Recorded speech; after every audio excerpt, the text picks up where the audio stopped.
Welcome back, Minties, to another Reviews in a Flash with your host, the Uncanny Omar. And today's segment is brought to you by Darkstar916. I'm going to be talking about Battlecats. This is brought to you by Mad Cave Studios. The first volume is called The Hunt for the Dire Beast. It collects the first 5 issues. It is written by Mark London and drawn by Andy King. Now, looking at this, why the hell would I not buy this? It's got everything I wanted from my 80s childhood cartoons. Thundercats, Tiger Sharks, Silverhawks, Teenage Mutant Ninja Turtles. All these anthropomorphic animals that I grew up with reading even to this day with the Uncle Scrooge and Donald Duck comics are all in here. And they all have badass swords and weapons. Now, saying all that, I tend to stay away from books like this because I end up being disappointed. Because it just turns out to be one horrible storyline after another where the characters are all the same. Nothing stands out about the book. So I went into this thinking that's what I was going to get because, I mean, Mad Cave Studios hasn't really published a lot of books. They're kind of newer into the game. They've just been around for a few years. So I was expecting some kind of independent company that has brought out this fantasy story that I've seen over and over. Now, going into it, that's what I was expecting. When I got to read it, I was kind of hooked. And I hated it. I hated the fact that I was hooked because I expected this much out of it, and I got something else.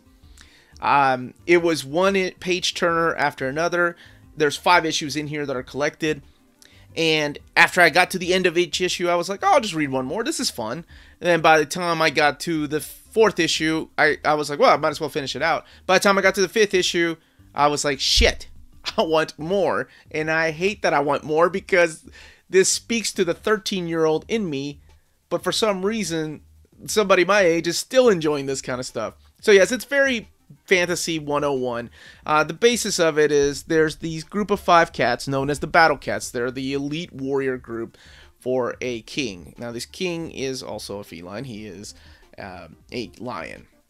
And he was granted powers by the lion god. And he created this group of elite warriors to keep him safe. And this group of elite warriors has different generations after generations. They have not been all the same characters. Like Kelthar is the new leader. Mikar, they have not always been there. They have been replaced because some of them have died, and just over time, a new generation comes in and becomes the new Battlecats. Now, the recent king, the 3rd king in this line, sends them off on a mission to kill this thing known as the Dire Beast. And this mission is nothing but just pure hack and slash, just awesome, amazing adventures. And I'll talk about the art here in a second. So they're on this mission, and they're kind of questioning why they're going to kill this Dire Beast. They're like, wait, you know, this Dire Beast has been around for like many years. Why does he want us to go and kill them now out of the blue? Does anybody else not think that's weird? So through there, we get to see who the villains are. And by the time you get to issue 4, which is probably the most narration and dialogue heavy, you get the whole background story of all this and what the intent was of the king. So there is some betrayals, there are some shocking moments, and it starts building on this lore that I really enjoyed. Now, let's talk about the art. So for the first 4 issues, the artist is Andy King, and the color art is Alejandro Giraldo. Now, for the final issue, I think Michael Camelo takes over the art duties, and Julian Gonzalez finishes it out. As far as the design of the cats, I really enjoy them. I think they all stand out. It's kind of weird to see the female cats look a lot more feminine with more hair. I know I come to expect that with like Thundercats and Chitara. But then they have like human hair. They don't have like feline hair, which makes it weird, but hey, whatever. I like the action sequences. I think they're very well done, and there is a ton of that because that's what keeps you reading. You don't get bored. And I love the use of colors. While they speak sometimes to me a lot of like 90s image coloring, for some reason it works in this. I like that the backgrounds are so detailed, and when they're doing fast action sequences, they're not blurred out like I see in most artwork. The only downgrade I would say to the art is probably when the characters are just sitting around and talking. I don't know. I still haven't gotten used to some of their facial expressions, It seems like they're always angry all the time, or they're just sitting with their mouth closed. And yeah, I don't know. I don't like the female character designs, but the lion, the king lion, man, he's a complete badass. I really like the design on him. Everything else, top notch. The only other thing I would say about this book, and I can show you here, is the quality of the paper.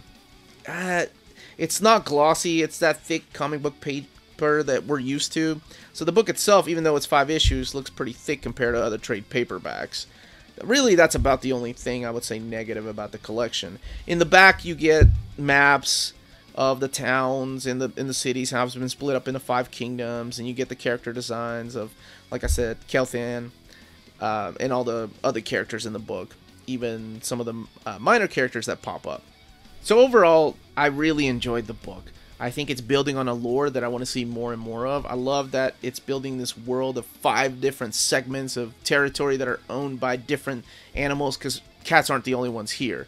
There are also bears and dogs, so I want to kind of see those characters come into play later on. That sounds like this segment is like Battle Beast. Y'all remember that cartoon, or the toys Battle Beast? But anyway, what I really enjoyed about this is that while it's fast and action-paced, and it will take you no time to read until, like I said, issue 4, there is so much in there. Like, you get so much out of it. This world building that he does, and the story that he's playing in the background. If you go back and read issue 1, which I did after reading issue 4, everything makes more sense. You're like, oh, shit, there's different layers in this. It's a lot deeper than I thought it was going to be. Other than the little things that I mentioned about the character designs, and the dialogue, okay, I will say the dialogue is a little cringeworthy at times, especially with some of the characters that are trying to be intentionally funny. It just kind of falls flat, especially in the midst of battles. Right, I'm used to the 80s cartoons where there's always a smartass. I think in this case it's Mikar, but it just doesn't work. I just want to see these badasses just hack and slash through a group of the undead or other cat warriors. That's what I want to see. And yes, the inner monologue sometimes is a little cheesy too, so the story's solid. The dialogue could use a little tweaking.